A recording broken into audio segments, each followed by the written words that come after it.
Un continent pillé, des millions de vies brisées, une injustice qui a marqué l'histoire de l'humanité. Connaissez-vous vraiment l'histoire de la traite négrière? Une tragédie mondiale dont les conséquences résonnent encore aujourd'hui. Bienvenue dans ce documentaire consacré à l'histoire de la traite négrière, un des chapitres les plus sombres mais aussi les plus significatifs de notre passé collectif. Nous allons explorer ensemble les origines de ce commerce tragique, son organisation méthodique, les souffrances qu'il a infligées, mais aussi les actes de résistance et les luttes pour l'abolition.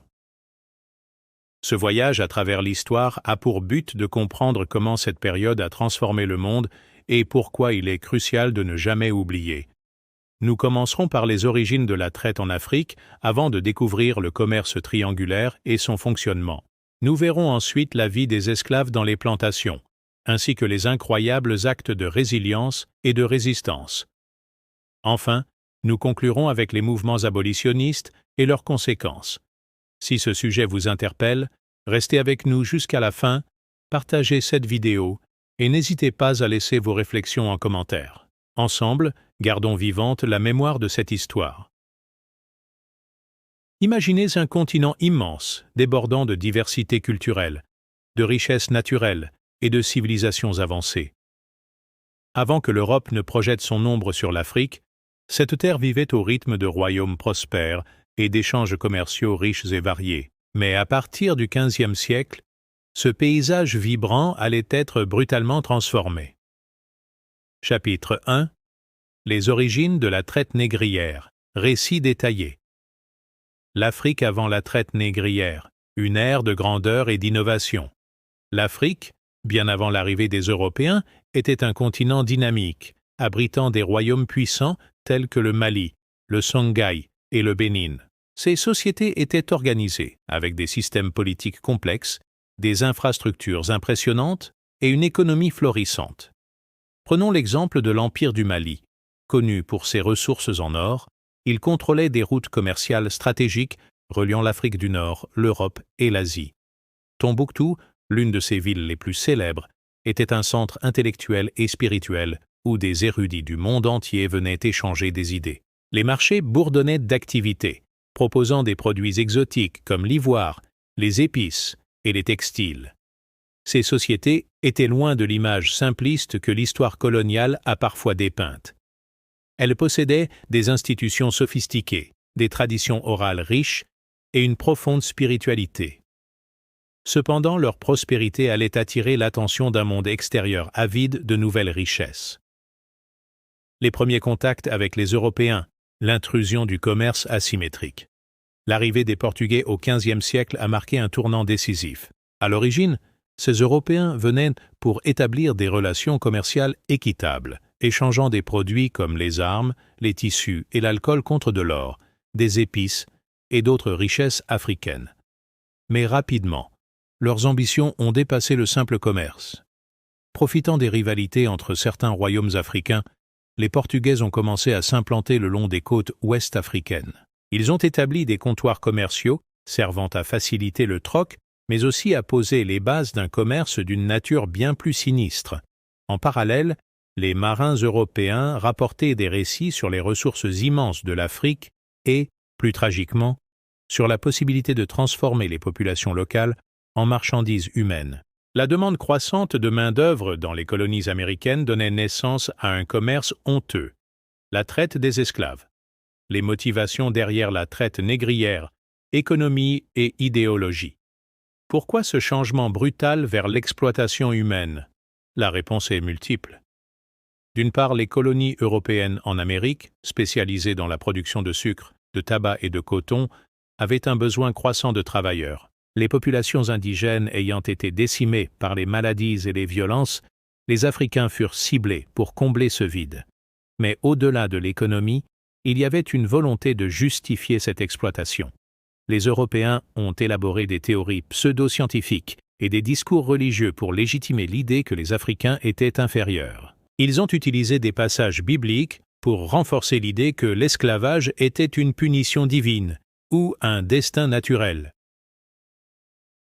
Cette idéologie n'était pas seulement un moyen de rationaliser l'inhumain, mais aussi un outil pour maintenir l'ordre dans un système de plus en plus dépendant de l'esclavage. L'instauration de la traite négrière, une transition vers l'inhumanité. À mesure que les intérêts économiques européens se tournaient vers l'esclavage, les réseaux se structuraient. Des alliances furent nouées avec certains chefs africains, souvent sous la contrainte ou dans le cadre de conflits locaux. Ces alliances servaient à capturer et vendre des esclaves en échange de marchandises européennes. Les raids devinrent fréquents, dévastant des villages entiers. Hommes, femmes et enfants furent arrachés à leur terre natale, enchaînés et forcés de marcher sur des centaines de kilomètres jusqu'aux côtes. Là, ils étaient entassés dans des forts, attendant d'être expédiés sur les navires négriers. Ce processus marquait le début d'un système globalisé qui allait s'étendre sur plusieurs siècles. Le commerce triangulaire allait bientôt transformer cette exploitation en une entreprise mondiale. L'histoire des origines de la traite négrière n'est pas seulement celle d'une rencontre entre deux mondes. C'est celle d'une transformation brutale, où un système économique et idéologique a émergé pour exploiter un continent entier. Ce chapitre pose les bases pour comprendre l'ampleur de la traite négrière et ses impacts durables sur l'Afrique et le reste du monde. Après les premières interactions entre les royaumes africains et les puissances européennes, un système complexe, méthodique et impitoyable s'est mis en place. Le commerce triangulaire. Ce mécanisme, au service d'une économie mondiale émergente, a profondément marqué l'histoire des trois continents concernés, l'Afrique, l'Europe et les Amériques. Chapitre 2.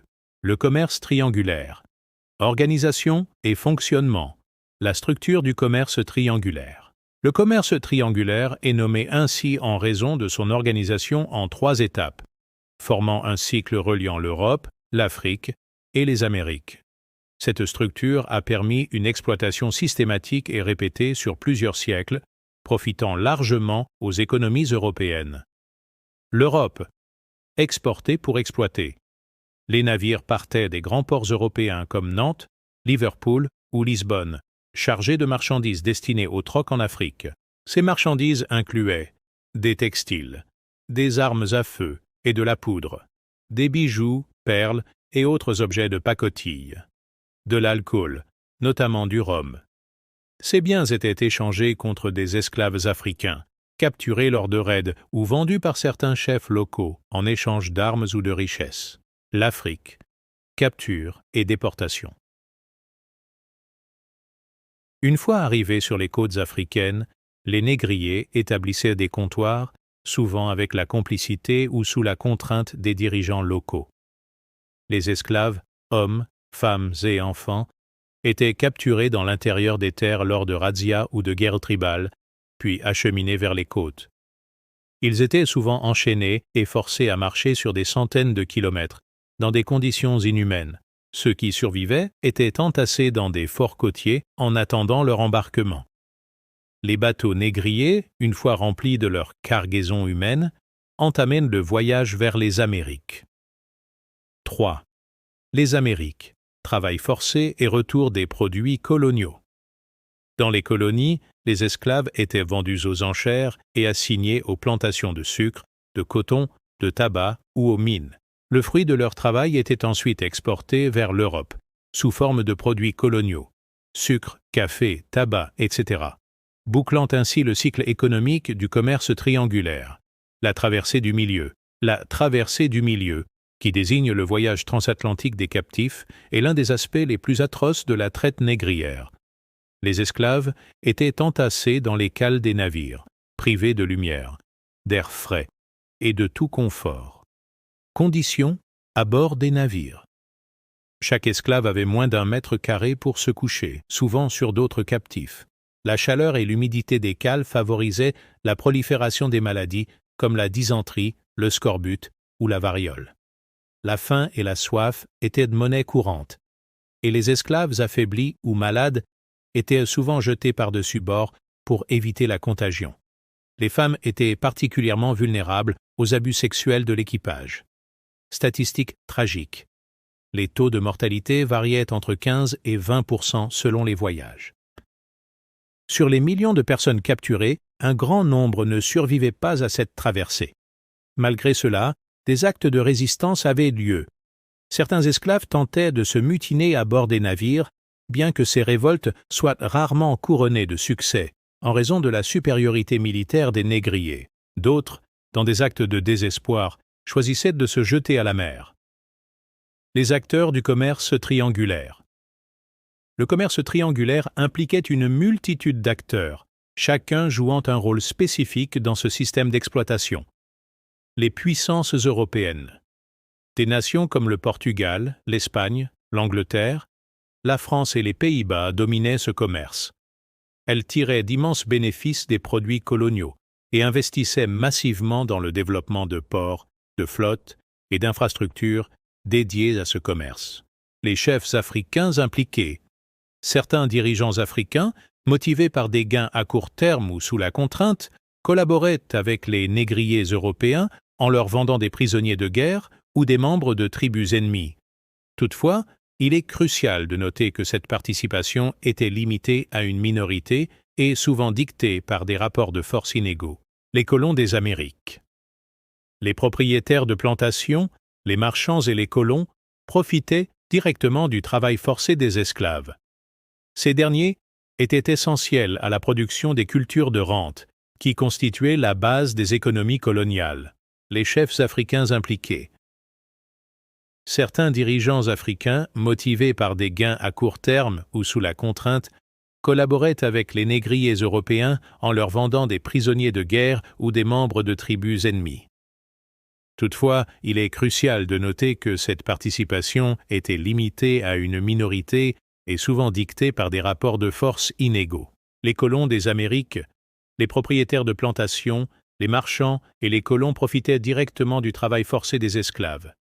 Ces derniers étaient essentiels à la production des cultures de rente qui constituaient la base des économies coloniales. Après l'atrocité de la traversée du milieu, un autre enfer attendait les esclaves dans les colonies des Amériques.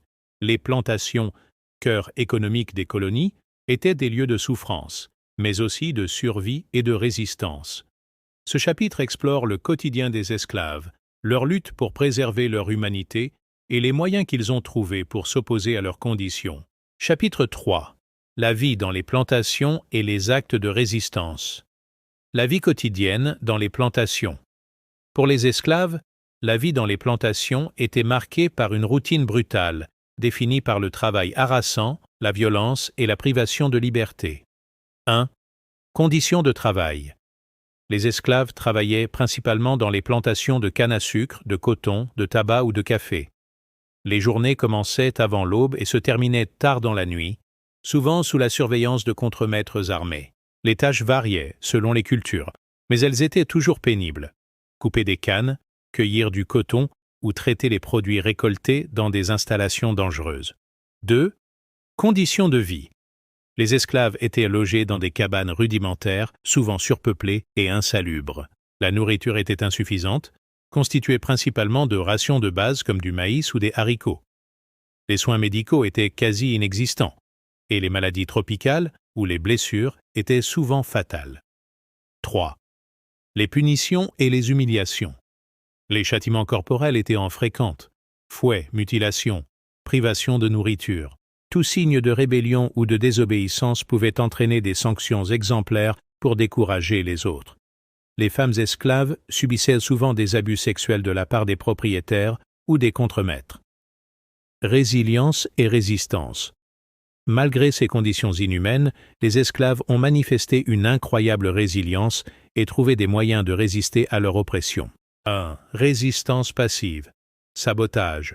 Briser les outils, ralentir le travail, détruire les récoltes.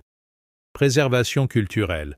Chanter des chansons, pratiquer des danses et des rituels traditionnels pour maintenir un lien avec leurs racines. Éducation clandestine. Certains esclaves apprenaient à lire et à écrire en secret, défiant les interdictions des maîtres. 2. Résistance active. Le marronnage. Des esclaves s'enfuyaient des plantations pour former des communautés libres appelées marrons. Ces groupes, souvent installés dans des zones reculées comme les montagnes ou les forêts, organisèrent parfois des raids pour libérer d'autres esclaves. Révoltes organisées, plusieurs insurrections d'envergure ont marqué l'histoire de la résistance, malgré les risques extrêmes qu'elles impliquaient. Parmi les plus célèbres, la révolte de Saint-Domingue, Haïti. Cette insurrection a conduit à l'indépendance d'Haïti, la première république noire, en 1804. Les soulèvements des esclaves de Virginie ou de Jamaïque, bien que réprimés, ils ont semé la peur chez les propriétaires et nourri les mouvements abolitionnistes. Le rôle de la spiritualité et de la culture. La spiritualité et la culture ont joué un rôle crucial dans la survie psychologique des esclaves et dans leur résistance. 1. Les croyances religieuses. En combinant leurs traditions africaines avec des éléments du christianisme imposés par les colons, les esclaves ont créé des formes de spiritualité uniques, comme le vaudou en Haïti ou le candomblé au Brésil. Ces croyances offraient un refuge mental et une source de courage face à l'oppression. 2. Les chants et les récits. Les chants, souvent codés, servaient de moyen de communication entre les esclaves, notamment pour planifier des évasions. Les récits oraux racontaient des histoires de résistance et de triomphe, inspirant la solidarité et l'espoir. L'héritage de la résistance. Les actes de résistance, qu'ils soient individuels ou collectifs, ont eu un impact durable sur les sociétés coloniales et au-delà. Ils ont inspiré les premiers mouvements abolitionnistes en Europe et dans les Amériques. Ils ont préservé une part de l'identité culturelle africaine qui continue de vivre dans les diasporas afrodescendantes. Elles ont démontré que, même dans les conditions les plus inhumaines, l'esprit humain ne peut être totalement asservi. Le quotidien des esclaves dans les plantations témoigne de l'inhumanité du système esclavagiste, mais aussi de la force et de la résilience des opprimés. À travers leur résistance, ils ont planté les graines d'une lutte pour la liberté qui résonne encore aujourd'hui. Dans le prochain chapitre, nous examinerons le processus d'abolition, un combat complexe mené à la fois par les esclaves eux-mêmes et par des abolitionnistes visionnaires. La fin de la traite négrière et de l'esclavage n'a pas été un simple acte de générosité des puissants, mais le résultat d'un long combat mené sur plusieurs fronts. Ce chapitre explore le processus complexe de l'abolition, les forces qui l'ont déclenché et les conséquences sociales, économiques et culturelles qui en ont découlé. Chapitre 4. L'abolition et ses conséquences. Les mouvements abolitionnistes, une lutte multiforme. Les esclaves eux-mêmes, les premiers acteurs de leur libération, révoltes et insurrections, les esclaves ont mené des révoltes majeures, mettant en péril l'ordre établi. L'exemple le plus marquant est celui de Saint-Domingue, Haïti, où les esclaves, sous la direction de figures comme Toussaint Louverture, Jean-Jacques Dessalines et d'autres, ont réussi à renverser leurs oppresseurs. Ces révoltes ont démontré que l'esclavage n'était pas seulement moralement inacceptable, mais aussi économiquement et politiquement instable, évasion et marronnage. Des communautés de marrons ont constitué des poches de résistance permanentes, défiant les autorités coloniales. Les intellectuels et activistes abolitionnistes, en Europe et aux Amériques, des hommes et des femmes se sont battus pour mettre fin à l'esclavage. Des figures comme Olaudah Equiano, un ancien esclave devenu écrivain, ont utilisé leurs récits pour éveiller les consciences. Les militants comme William Wilberforce, en Angleterre, et Victor Schœlcher, en France, ont fait pression sur les parlements pour légiférer contre l'esclavage. Les sociétés abolitionnistes, telles que la Société des Amis des Noirs en France et la Société britannique pour l'abolition de la traite négrière, ont joué un rôle clé dans la mobilisation de l'opinion publique. Les églises et les institutions religieuses, certains groupes religieux, comme les Quakers, ont été parmi les premiers à dénoncer l'esclavage, le considérant comme incompatible avec les valeurs chrétiennes. Les pasteurs et prêtres afrodescendants dans les colonies ont également utilisé leur position pour galvaniser les esclaves et sensibiliser la population libre. Les étapes de l'abolition 1. Les premières lois abolitionnistes. La fin de la traite négrière a souvent précédé l'abolition de l'esclavage lui-même. En 1807, la Grande-Bretagne interdit la traite négrière, suivie par les États-Unis en 1808. Cependant, l'esclavage continue dans les colonies, alimenté par des circuits illégaux. L'abolition de l'esclavage. Les révolutions et les pressions économiques ont accéléré le processus. En 1833, la Grande-Bretagne adopte l'acte d'abolition de l'esclavage, libérant des centaines de milliers d'esclaves dans ses colonies. En 1848, Sous l'impulsion de Victor Schœlcher, la France suit le mouvement. Les États-Unis aboliront l'esclavage en 1865 après la guerre de sécession. Cependant, ce processus n'est pas uniforme. Certains pays, comme le Brésil, ne mettent fin à l'esclavage qu'en 1888. Les conséquences durables. 1. Les défis de l'émancipation. Les esclaves libérés ont souvent été confrontés à la pauvreté et au racisme institutionnalisé. Dans certaines régions, des systèmes comme le sharecropping ou l'engagisme ont maintenu une forme de dépendance économique. Impact sur les sociétés africaines. Les royaumes africains impliqués dans la traite ont connu des bouleversements économiques et politiques majeurs. Les pertes humaines et les divisions internes provoquées par l'esclavage ont affaibli de nombreuses sociétés. 3. L'héritage culturel. Malgré la brutalité de la traite, les afrodescendants ont enrichi les cultures des Amériques avec des contributions durables en musique, en art, en cuisine et en spiritualité. La mémoire de l'esclavage continue de marquer les identités dans le monde entier, inspirant des mouvements pour la justice sociale et l'égalité. La mémoire et la reconnaissance. L'abolition ne marque pas la fin de l'histoire. Les séquelles de l'esclavage continuent de façonner les sociétés modernes. Aujourd'hui, les descendants des esclaves, des activistes et des historiens luttent pour que cette histoire ne soit pas oubliée. 1. Commémoration et musées. Des lieux comme l'île de Gorée au Sénégal ou le musée de l'esclavage à Nantes, en France, préservent la mémoire de cette période tragique. 2. Lutte contre les formes modernes d'esclavage. L'esclavage moderne existe toujours sous diverses formes: trafic d'êtres humains, travail forcé, exploitation domestique. Reconnaître l'histoire de la traite est un pas essentiel pour combattre ces injustices contemporaines. Le processus d'abolition a été un combat acharné, mené par des individus de tous horizons, mais ses conséquences résonnent encore. Il rappelle que la lutte pour la liberté et l'égalité est une tâche continue, qui exige une vigilance constante. Ainsi se termine cette exploration d'une période sombre mais fondamentale de l'histoire humaine, laissant une question cruciale. Comment utiliser les leçons du passé pour bâtir un avenir plus juste? La traite négrière n'est pas seulement un événement historique, elle a laissé des empreintes indélébiles dans les sociétés modernes. Ce chapitre explore comment cet épisode sombre a façonné le monde d'aujourd'hui, à travers ses répercussions sociales, culturelles, économiques et politiques. Chapitre 5. L'héritage de la traite négrière. L'héritage social, les racines des inégalités raciales. Point 1. Les afrodescendants et la persistance des inégalités. La fin de l'esclavage n'a pas signifié la fin des discriminations. Après l'abolition, les afrodescendants ont dû faire face à la ségrégation, au racisme systémique et à l'exclusion sociale. Dans des pays comme les États-Unis, les lois Jim Crow ont institutionnalisé les inégalités raciales pendant près d'un siècle après l'abolition.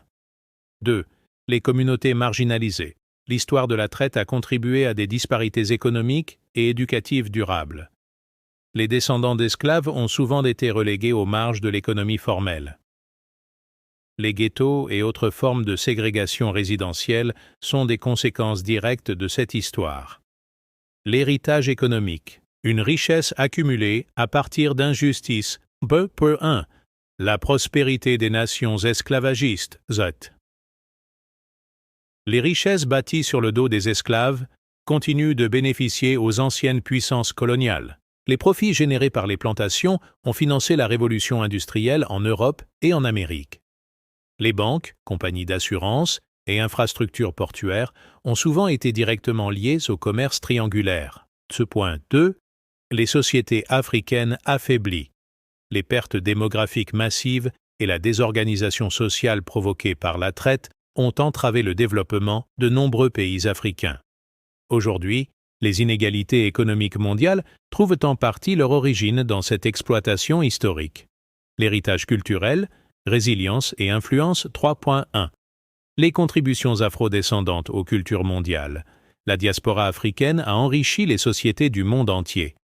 En musique, avec des genres comme le jazz, le blues, le reggae et le hip-hop. En gastronomie, avec des plats issus des traditions africaines adaptés aux Amériques et aux Caraïbes. en art et en littérature, où les récits de survie et de lutte contre l'oppression continuent d'inspirer. 2. La préservation des identités culturelles. Malgré les tentatives d'effacement culturel, les traditions africaines ont survécu et se sont transformées. Les religions comme la santeria, le vaudou ou le candomblé qui mêlent croyances africaines et influences chrétiennes. Les langues créoles qui témoignent des échanges culturels et de la résilience linguistique.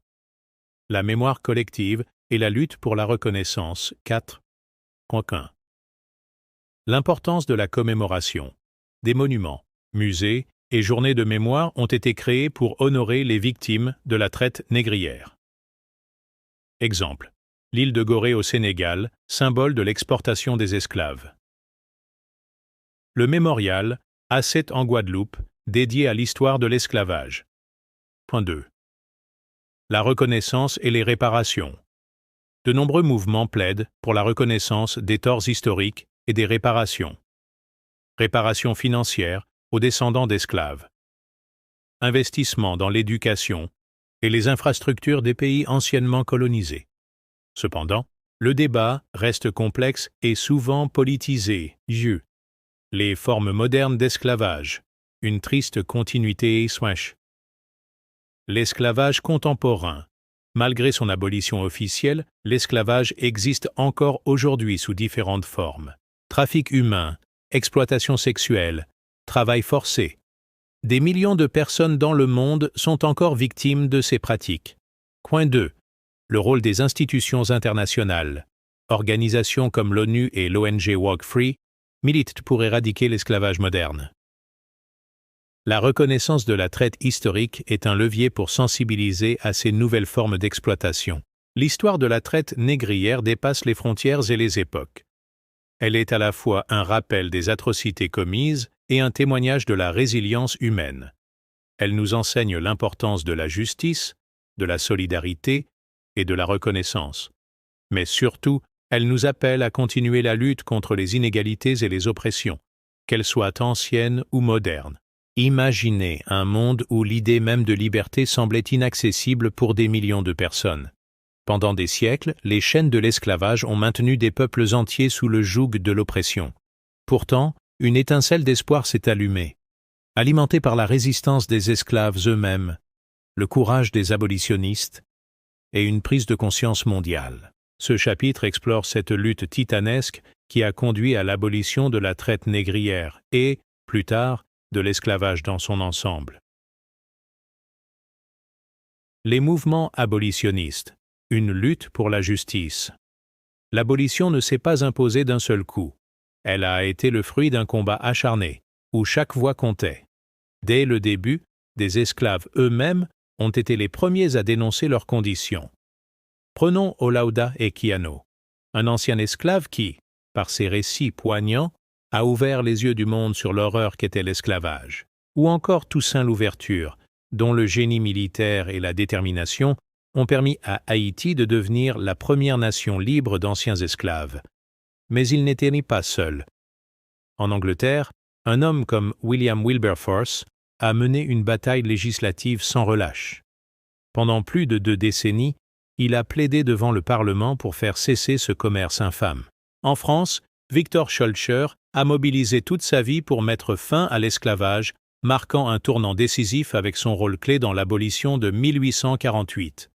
Cette lutte a pris bien des formes, des discours enflammés, des pétitions signées par des milliers de mains, des rassemblements où l'on exigeait justice, les lois et décrets d'abolition.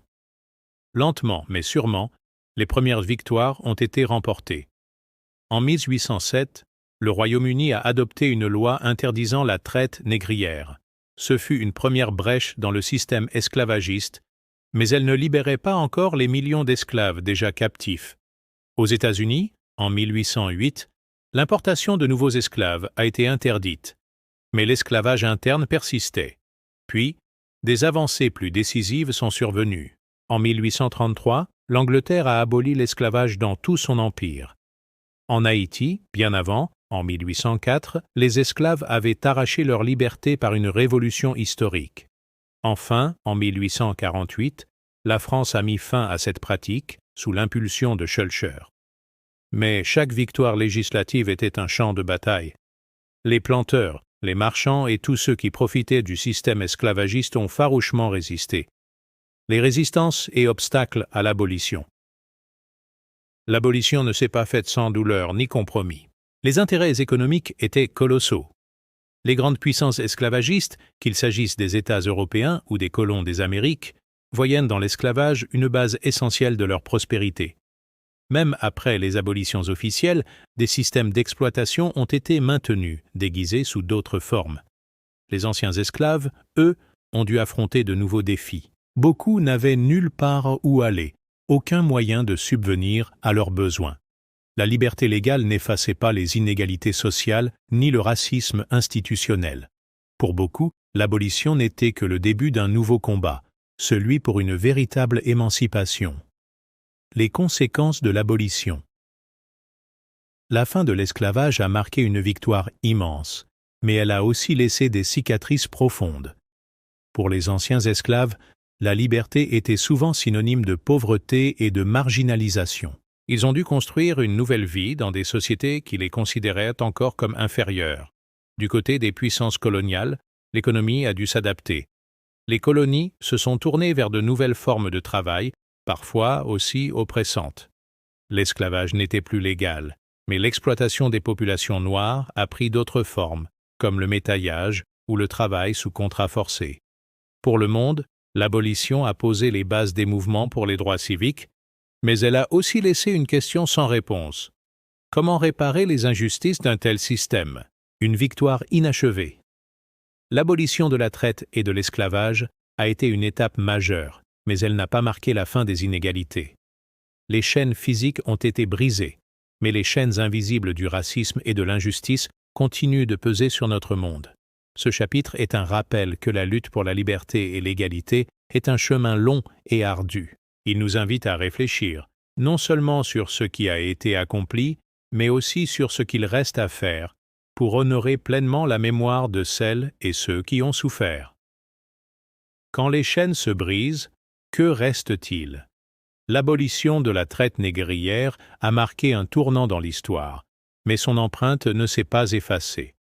Aujourd'hui encore, les cicatrices de ce système inhumain marquent les sociétés à travers le monde. Ce chapitre explore comment les séquelles de la traite négrière et de l'esclavage continuent de résonner dans nos vies modernes. Chapitre 7. L'héritage de la traite négrière et ses répercussions modernes, des cicatrices profondes dans les sociétés africaines. La traite négrière n'a pas seulement coûté des vies. Elle a détruit des systèmes, des cultures et des identités. L'Afrique, qui avait autrefois prospéré grâce à ses royaumes, ses civilisations riches et ses réseaux commerciaux, s'est vue dévastée. Pendant des siècles, des millions d'hommes et de femmes ont été arrachés à leurs terres, laissant derrière eux des communautés brisées. Les sociétés africaines ont été affaiblies par cette perte démographique massive. Les conflits internes, alimentés par la traite, ont sapé la stabilité des royaumes et tribus. Les Européens, en exploitant ces divisions, ont préparé le terrain pour une nouvelle forme de domination, la colonisation. Les ressources humaines et naturelles de l'Afrique ont été pillées, laissant un héritage de sous-développement et de dépendance économique qui persiste encore aujourd'hui. Les sociétés afrodescendantes, résilience et lutte. De l'autre côté de l'Atlantique, les descendants des esclaves ont dû construire une identité dans l'adversité. Les afrodescendants, dispersés à travers les Amériques et les Caraïbes, ont bâti des communautés riches de diversité culturelle. Malgré les traumatismes du passé, ils ont forgé des traditions uniques, mêlant les héritages africains, européens et indigènes. Cependant, ces communautés ont longtemps été marginalisées. Après l'abolition, les afrodescendants ont fait face à des systèmes de discrimination et de ségrégation. Aux États-Unis, les lois Jim Crow ont maintenu une séparation stricte entre les races. Dans les Caraïbes, les inégalités économiques entre descendants d'esclaves et anciens colons sont restées flagrantes. Mais l'histoire des afrodescendants est aussi celle de la résistance, de la créativité et de la contribution à la culture et à la société mondiale. Le racisme comme héritage durable. Au cœur de la traite négrière se trouvait une justification perverse, la construction d'une idéologie raciste. Les théories raciales qui ont servi à légitimer l'esclavage ne se sont pas éteintes avec son abolition. Elles ont évolué pour justifier d'autres formes d'oppression. Le racisme institutionnel, les stéréotypes et les préjugés trouvent leurs racines dans cette période sombre. Dans le monde moderne, les descendants d'esclaves continuent de faire face à des obstacles systémiques. Des inégalités dans l'accès à l'éducation, à l'emploi et à la santé reflètent encore l'héritage de la traite. Ces injustices rappellent que l'abolition n'a pas suffi à effacer les idées et les structures construites pendant des siècles. Le mouvement pour la réparation. Peut-on réparer un passé si chargé d'injustice? Beaucoup pensent que oui. Depuis plusieurs décennies, des voix s'élèvent pour demander des réparations. Ces revendications prennent diverses formes. Reconnaissance historique. Faire face au passé en enseignant l'histoire de la traite et de l'esclavage dans les écoles. Compensation économique. Des fonds ou des investissements pour les communautés touchées par cet héritage. Initiative culturelle. La valorisation des contributions des afrodescendants à la société mondiale. Bien que le débat reste complexe, il reflète un désir commun. Ne pas laisser cette histoire sombrer dans l'oubli. Un héritage culturel inestimable. Malgré les souffrances, les descendants des esclaves ont légué au monde une richesse culturelle immense. La musique, la danse, la cuisine et la spiritualité afrodescendante continuent d'inspirer le monde entier. Du jazz au reggae, de la samba au hip-hop, ces formes d'expression incarnent une force et une résilience incomparables. Les célébrations comme le carnaval, les rites vaudous ou encore les récits oraux préservent une mémoire vivante, rendant hommage à ceux qui ont souffert et à ceux qui ont survécu. Tirer des leçons du passé. L'héritage de la traite négrière n'est pas seulement une histoire de douleur et de perte. C'est aussi une histoire de survie, de créativité et de transformation. En reconnaissant cet héritage, nous pouvons mieux comprendre les défis actuels et œuvrer pour un avenir plus juste. Les voix des anciens esclaves et de leurs descendants continuent de résonner, nous rappelant l'importance de la liberté, de l'égalité et de la dignité humaine. Une page sombre de l'histoire de l'humanité, mais aussi une page pleine de leçons. La traite négrière, dans toute son atrocité, a laissé derrière elle des souvenirs douloureux et des traces indélébiles. Pourtant, elle nous offre aussi une opportunité unique, celle d'apprendre, de guérir et de construire un monde plus juste. Chapitre 8. Les enseignements de la traite négrière, mémoire, résilience et réconciliation. La mémoire comme devoir collectif. Une histoire qui n'est pas racontée est une histoire qui risque de se répéter. La mémoire de la traite négrière est essentielle pour comprendre les structures de notre monde actuel. Mais pendant longtemps, cette histoire a été volontairement minimisée ou effacée des récits officiels. Ce n'est qu'au XXe siècle que des efforts sérieux ont été entrepris pour documenter et commémorer cet épisode tragique. Sites historiques et musées, des lieux comme la Maison des Esclaves sur l'île de Gorée, le Musée de l'Esclavage à Liverpool, ou encore le Mémorial ACT en Guadeloupe incarnent aujourd'hui cette mémoire vivante. Ils permettent aux générations futures de se confronter à l'ampleur de la traite négrière. Journée de commémoration. Le 23 août, Journée internationale du souvenir de la traite négrière et de son abolition, symbolise ce devoir de mémoire. Elle rappelle les luttes pour la liberté et la nécessité de rester vigilant face à toute forme de discrimination.